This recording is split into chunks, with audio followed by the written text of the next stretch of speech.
بسم الله الرحمن الرحيم. أعزائي طلبة وطلبات الصف الأول الإعدادي، أهلا بكم في درس جديد من دروس مادة الدراسات الاجتماعية. النهاردة إن شاء الله درسنا بعنوان الحياة الاجتماعية، الوحدة الأولى من روائع حضارتنا، مظاهر الحضارة المصرية القديمة.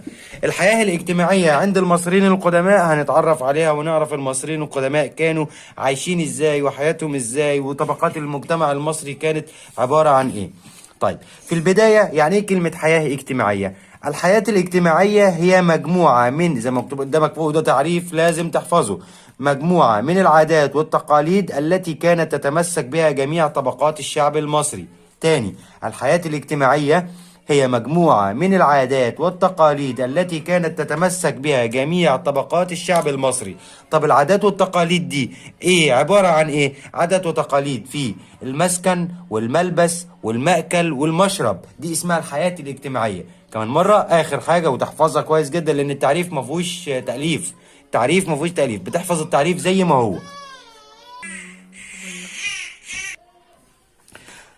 طبقات المجتمع المصري القديم، يعني ايه كلمة طبقة؟ زي ما احنا بنقول كده الحياة الاجتماعية، كنا بنقول فيها كلمة طبقات الشعب. يعني ايه كلمة طبقات؟ الطبقة هي مجموعة من الأفراد تجمعهم صفات ومصالح مشتركة.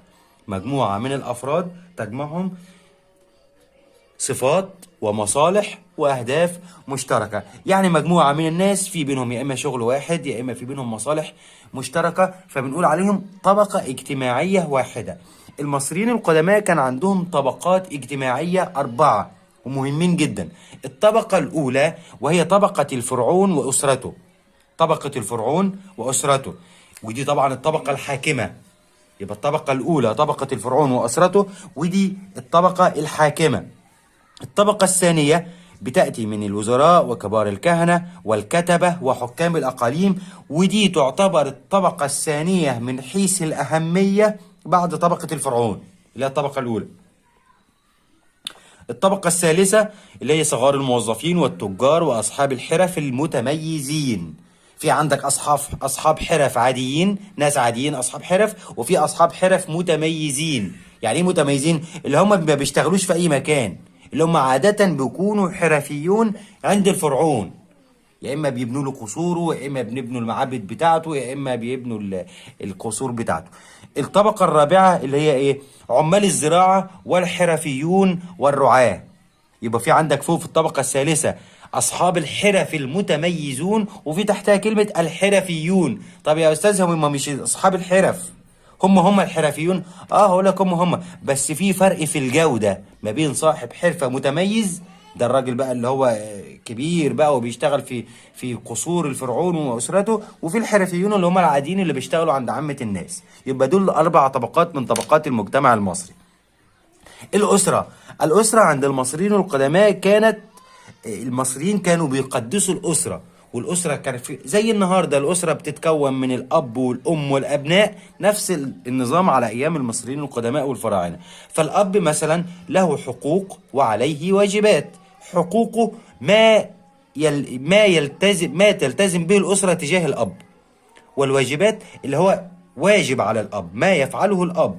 يبقى في فرق الحقوق والواجبات. الواجبات اللي الأب يعمله، الحقوق عكس الواجبات اللي هو الأب يتلقاه. فواجبات الأب ايه؟ واجب عليه ايه؟ هيعمل ايه؟ طبعا رعاية الأسرة وحمايتها. ايه تاني؟ توفير ما تحتاجه الأسرة، ده اللي هو العادي يعني بتاع واجب كل أب. أما حقوقه، حق الأب ايه؟ الطاعة، التقدير والاحترام. من مين؟ تقدير واحترام من زوجته ومن أبنائه أو أولاده. ده كده دور الأب. يبقى تحفظ حقوق الأب وواجبات الأب. بالنسبة للأم نفس الوضع، لها حقوق وعليها واجبات. فواجبات الأم، واجب على الأم تعمل إيه؟ الإشراف على شؤون البيت. يعني ايه اشراف على شؤون البيت؟ انها تطهو الطعام وتنظفه وترتبه وتربية ابنائها، وكمان مساعدة زوجها في بعض الاعمال في المنزل اذا اقتضى الامر. لو الزوج محتاج بعض مساعدة في اذا كان بيزرع، اذا كان في اي نشاط في البيت بيعمله، الام دي ممكن تساعده. طبعا ده الطبيعي بتاع كل اسرة مصرية. طب ما حقوق الام؟ الام لها حق ايه؟ لها حق الوراثة. يعني ايه كلمة الوراثة؟ يعني وراثة الأب إذا توفى، إذا توفي، يعني الأب لو توفي لها حق إنها تورث منه. إيه تاني؟ الشهادة. الشهادة يعني كلمة الشهادة يعني تشهد على العقود والمواثيق. تشهد في عقد بين اتنين، يبقى ممكن ان هي ايه تشهد عليه او ان هي تكون شاهد. التعاقد والبيع والشراء. طيب سهلة الجزئية دي. في سؤال عندك تحت اختر، بقول لك الناس اللي فهمت بقى: اي من طبقات المجتمع المصري القديم كان في قبضتها سلطة البلاد؟ هنختار ايه؟ سلطة البلاد هنختار ايه؟ هنختار الطبقة الايه؟ الاولى اللي هي بتتكون من الفرعون واسرته. اما الابناء فعليهم واجبات ولهم حقوق، زي ما الاب عليه واجبات وحقوق والام كمان. فالابناء واجباتهم، واجبات الابناء الحرص على التفوق في المدرسة.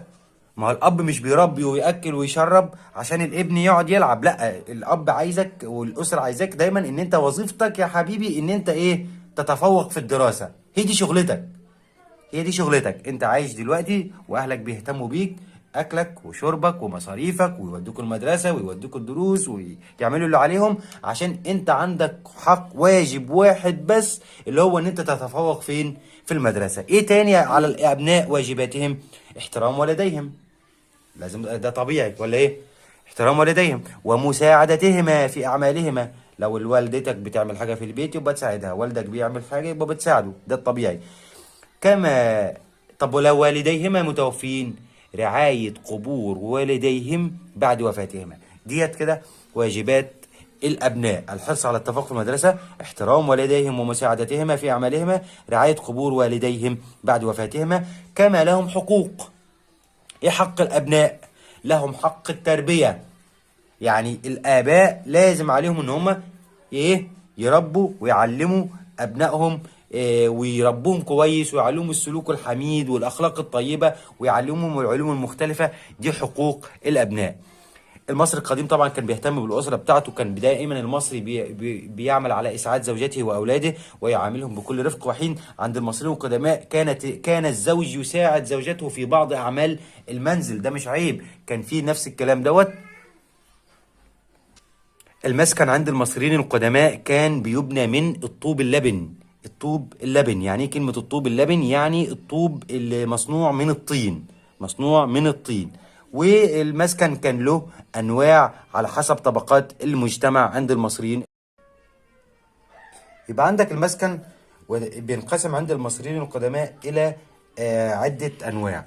المسكن كان بيصنع زي ما قلنا من الطوب اللبن، ويا اما بيتكون من طابق واحد او طابقان، دور واحد او دورين بس، مفيش لو قالك صح وغلط تتكون مسكن المصريين القدماء من 3 ادوار تقوله غلط طبعا. طيب المساكن عبارة عن ايه؟ قال لك المساكن في مساكن عامة الشعب اللي هم الناس العاديين خالص، زي اللي في الصورة قدامك ده. مساكن بتتكون او بتتميز بالبساطة، وبتتكون من حجرة او حجرتين وخلاص. اما لو اتطورنا شويه ورحنا عند مساكن ناس اغنياء شويه، فهنلاقي ان المساكن كانت احسن حالا. فكانت المساكن اكثر اتساعا، وتحيط بها الحدائق الجميله طبعا، وجدرانها محلاه بالزخارف كزينه يعني، ونقوش على الجدران. دي مساكن الاغنياء. اما القصر بقى اللي مفيش زيه، اللي هو الطب يعني، كان قصر الفرعون، بيتميز بالفخامه والاتساع. يبقى المسكن دلوقتي عندك 3 انواع من المساكن: في مساكن عامة الشعب، ومساكن الأغنياء، وقصر الفرعون. طيب المساكن دي لازم يتحط فيها أثاث، اللي هو الفرش بتاع البيت. فالأثاث اختلف من منزل لآخر. ليه؟ بما تفسر اختلاف المنازل الأساس من منزل لآخر؟ طبعا على حسب الظروف المعيشية. حسب الظروف المعيشية. يعني ايه الظروف المعيشية؟ يعني الناس اللي عامة الشعب هيفرشوا الفرش بتاع البيت غير مساكن الأغنياء، غير قصر الفرعون. يبقى الأثاث هيختلف على حسب الظروف المعيشية. منازل المصريين القدماء كانت مليانة بالأسرة، اللي هو السرير، الوسائد اللي هي المخدات، المقاعد، كراسي، الصناديق الخشبيه، ودي كانت فايدتها ان هي بديل الدواليب بتاعت النهارده لحفظ الملابس، والموائد طبعا، واوعيه الطعام والمياه، وكل ده كان مصنوع طبعا من الفخار زي ما احنا خدنا في الترم الاولاني. الناس اللي فهمت بقى الجزئيه دي، في سؤال عندك تحت بيقول لك حدد اوجه الشبه بين مساكن العامة ومساكن الأغنياء في مصر الفرعونية. إيه المتشابه بين مساكن العامة ومساكن الأغنياء؟ مساكن العامة ومساكن الأغنياء، المتشابه بينهم؟ هنلاحظ إن هما الاتنين متشابهين في إن هما الاتنين مصنوعين من الطوب اللبن اللي هو طوب الطين.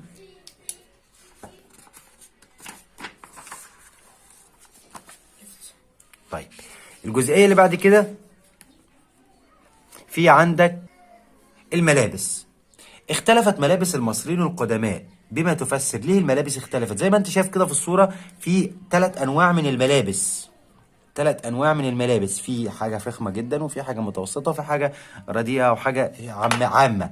طيب اختلفت الملابس طبعا بسبب اختلاف طبقات المجتمع. الله، ده انت خدت الإجابة دي من شوية، اللي هو اختلاف في الأساس في المنازل بسبب برضو اختلاف طبقات المجتمع أو اختلاف مستوى المعيشة. هي نفس الكلام. يبقى لما اجي اقول لك بما تفسر اختلاف ملابس المصريين القدماء، هتقول بسبب اختلاف طبقات المجتمع. عامة الشعب والناس العوام كانت الملابس تصنع من الكتان. ملابس الفرعون والأغنياء كانت تصنع من الحرير، والحرير ده كان بيأتي من بلاد فينيقيا اللي هي سوريا ولبنان حاليا، وكان الحرير ده بيطرز ببعض الذهب والفضة. كده في عندك اخر حاجه بقى الزينه. المصريين القدماء احبوا الزينه جدا، ومتواجد في المقابر بتاعه المصريين القدماء ان هم كانوا مهتمين بالتزين. فهنلاقي ان في عقود، اللي هو العقد اللي هو السلسله يعني مثلا، او الاقراط اللي هي الحلق، الاساور اللي هي بتتلبس في الايد، العطور، الامشاط جمع مشط يعني، الحنه والكحل والخواتم. بكده نكون انتهينا من الجزء الاول من الدرس. طيب في عندي كام سؤال كده هنحلهم مع بعض عشان نشوف الناس اللي فهمت الدرس. فهنحل السؤال الاول، بيقول لك ايه؟ يعد ثاني اقوى المناصب التي ظهرت في مصر الفرعونيه. تاني اقوى منصب في مصر الفرعونيه هنلاقي ان هو مين؟ اللي هو موجود في الطبقه الثانيه بقى، هنلاقي مين؟ كبير الكهنه. لان الطبقه الاولى كان فيها الوزير، والفرعون وأسرته، وفي عندك الوزراء وكبار الكهنة موجودين في الطبقة الثانية. السؤال الثاني، أي من طبقات المجتمع المصري القديم مثلت الدعامة الأساسية للنشاط الاقتصادي؟ هنلاحظ ان هي الطبقة الثالثة والرابعة، اللي هي كانت بتتكون من الحرفيين وعمال الزراعة والرعاة وصغار الموظفين والتجار. السؤال الثالث، مثل صغار الموظفين واصحاب الحرف المتميزين الطبقة الحرفيين المتميزين. ناس هتقول لك الرابعه غلط، هي الطبقه الثالثه. ايه اللي عرفك ان هي الثالثه؟ في عندك كلمه اصحاب الحرف المتميزون، دي في الطبقه الثالثه. السؤال الرابع، اي مما يلي كانوا جزءا من الطبقه الرابعه؟ التجار، الحرفيون، الكتبه، حكام الاقاليم. هنلاحظ ايه؟ الحرفيون. كده نكون انتهينا من الجزء الاول من الدرس. شكرا لحسن استماعكم، واي حد عنده رساله اي تعليق يسيبه تحت في الفيديو وانا هرد عليه. والسلام عليكم ورحمه الله وبركاته. كان معكم استاذ محمود الخولي، استاذ ماده الدراسات الاجتماعيه.